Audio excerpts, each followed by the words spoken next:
주님 이곳에 함께 찬양하겠습니다.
말씀은 요한복음 16장 25절에서 33절 말씀입니다.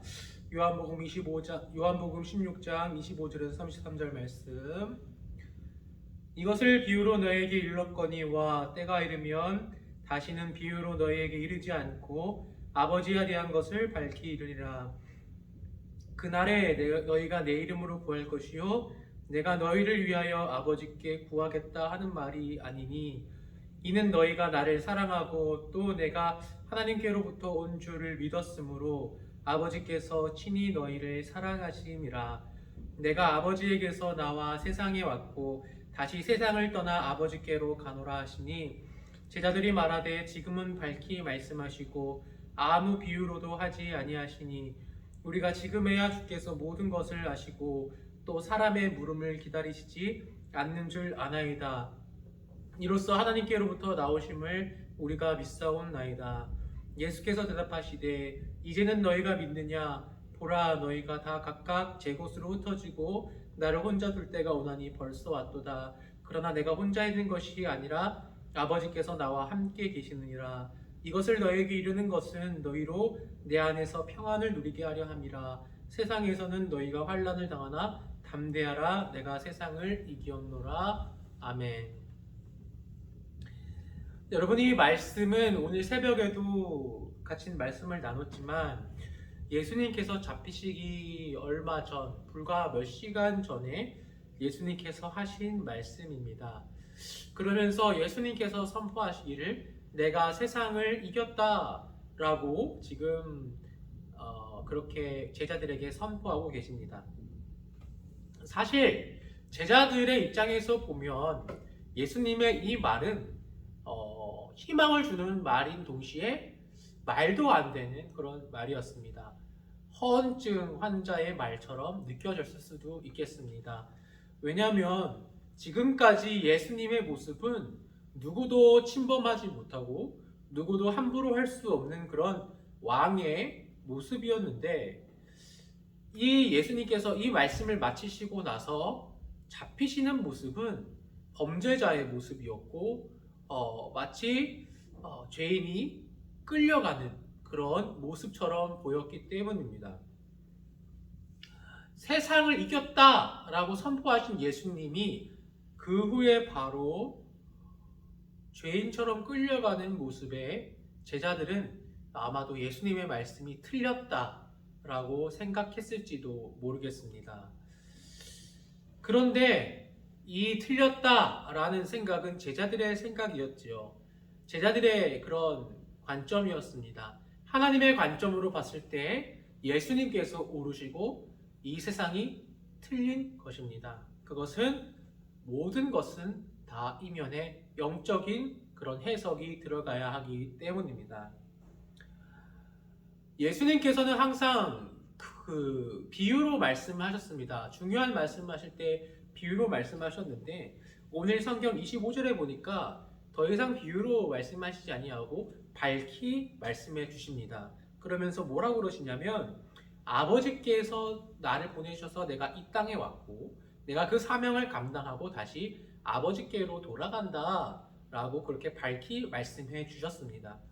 제자들은 그제서야 예수님께서 정말로 하나님의 아들이시고 하나님께로 돌아가시는구나 라고 생각을 하게 되었습니다. 그래서 30절에 이렇게 이야기를 합니다. 우리가 지금에야 주께서 모든 것을 아시고 또 사람의 물음을 기다리시지 않는 줄 아나이다. 이로써 하나님께로부터 나오심을 우리가 믿사옵나이다. 아멘.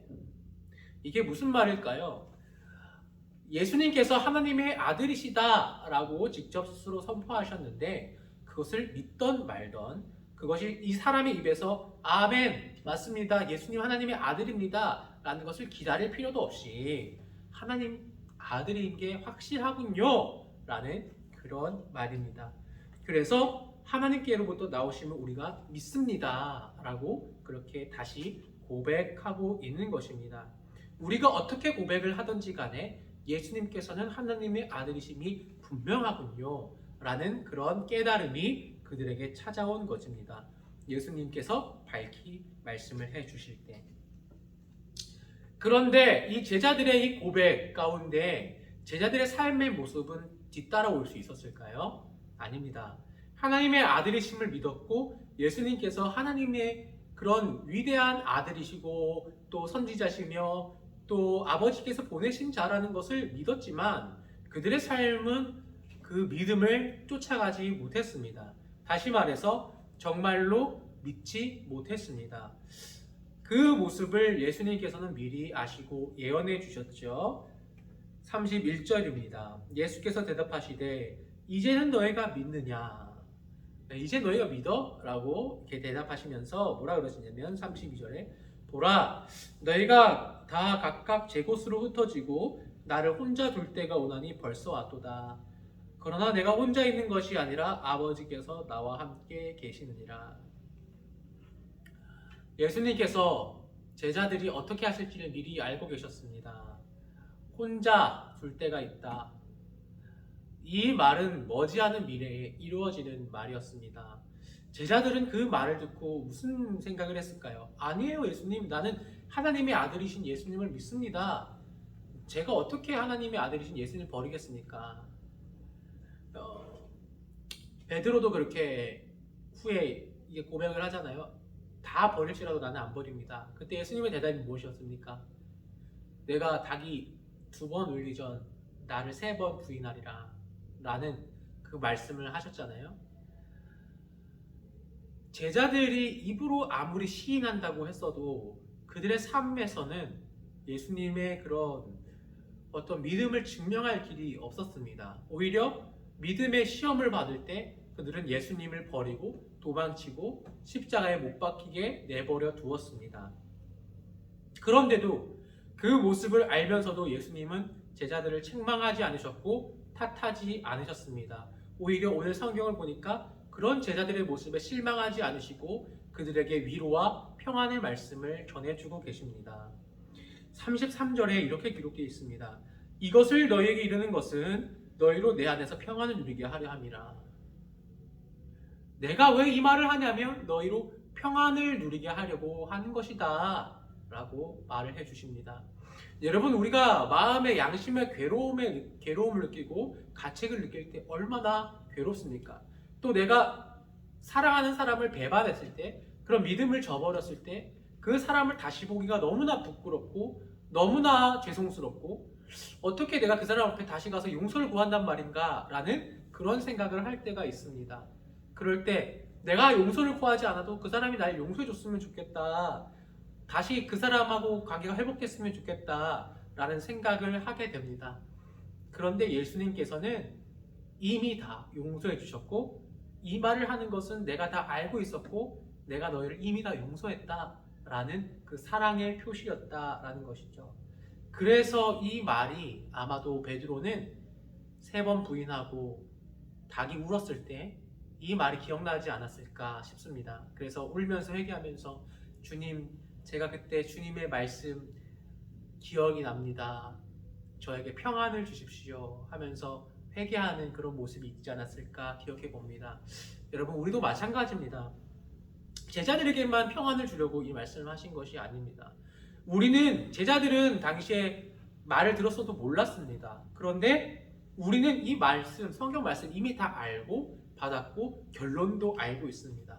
그럼에도 불구하고 우리는 살아가면서 예수님을 저버리고 예수님을 때로는 십자가에 못 박기도 하고 예수님을 부인하기도 하고 또 내 삶 자체가 너무나 부끄러운 삶이 되기도 하고 죄 가운데 속해서 하나님을 다시 보기 두려울 정도의 그런 죄 가운데 빠져서 허우적거리기도 합니다. 그런데 그럼에도 불구하고 내가 다시 하나님 앞에 나아갈 수 있는 것은 예수님의 이 말씀, 내가 너희에게 이것을 이룬 것은 평안을 주려 함이라 라는 이 말씀을 의지해서 우리가 하나님께 나아갈 수 있는 것입니다. 여러분, 예수님께서 이렇게 말씀하시면서 뭐라고 말씀하시냐면 하나님과 화평을 이룰 수 있는 방법, 다시 한번 하나님께 나아갈 수 있는 방법 우리에게 말씀해 주셨는데 그것은 바로 예수의 이름으로 구하고 예수의 이름으로 기도하는 것입니다. 예수의 이름으로 우리가 나아갈 때 하나님 앞에 다시 설 수 있고 예수의 이름으로 회개할 때 우리는 죄 사함을 얻게 되는 것입니다. 26절, 27절 이 말씀을 잘 읽어보면 그 전까지는 예수님께서 자기가 직접 제자들과 함께 있어서 이렇게 저렇게 해주셨는데 이제는 그렇게 하지 않겠다. 너희가 직접 아버지께 나아가서 구해라 라고 말씀을 해주십니다. 그러면서 조건이 뭐냐면 1, 7절에 이는 너희가 나를 사랑하고 또 내가 하나님께로부터 온 줄 믿었으므로 이렇게 기록되어 있습니다. 그렇습니다. 예수님을 사랑하고 예수님이 하나님의 아들이심을 믿는 자들마다 예수님께서 하나님 앞에 나아가서 대신 구해주신 것처럼 우리가 예수님께 기도할 때, 예수의 이름으로 기도할 때 마치 예수께서 하나님께 대신 구해주신 것처럼 직접 우리가 하나님과 소통할 수 있게 되는 것입니다. 그래서 22절에 지금은 너희가 근심하나 내가 다시 너희를 보리니 너희 마음이 기쁠 것이요 너희 기쁨을 빼앗을 자가 없으리라. 이 말씀이 우리에게 임하게 되는 것입니다. 우리가 근심하지만 그 근심 가운데 평안이 있음은 예수의 말씀을 통해서고 우리 가운데 기쁨이 있음은 예수의 위로와 소망이 있기 때문입니다.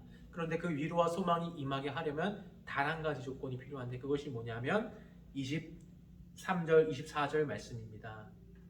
그날에는 너희가 아무것도 내게 묻지 아니하리라. 내가 진실로 진실로 너희에게 이르노니 너희가 무엇이든지 아버지께 구하는 것을 내 이름으로 주시리라.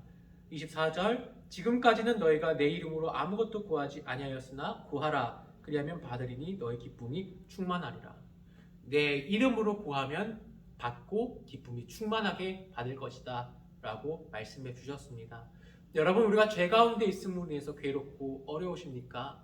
부끄럽습니까? 내가 절망스럽고 낭망스럽습니까?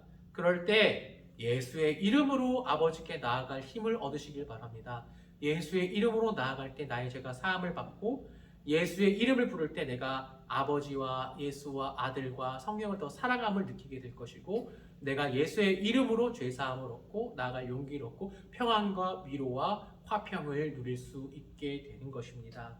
여러분 그렇게 됐을 때 내가 세상을 이겼다라는 예수님의 말씀처럼 내가 세상에 넘어져서 굴복하는 것이 아니라 죄 가운데 빠져서 허우적거리면서 죄 가운데 더욱 침잠에 들어가서 허우적거리며 벗어나지 못하는 것이 아니라 예수의 이름으로 나갈 때 세상을 반드시 이기게 될 것이고 평안과 위로의 소망이 있는 천국을 유업으로 받게 될 것입니다.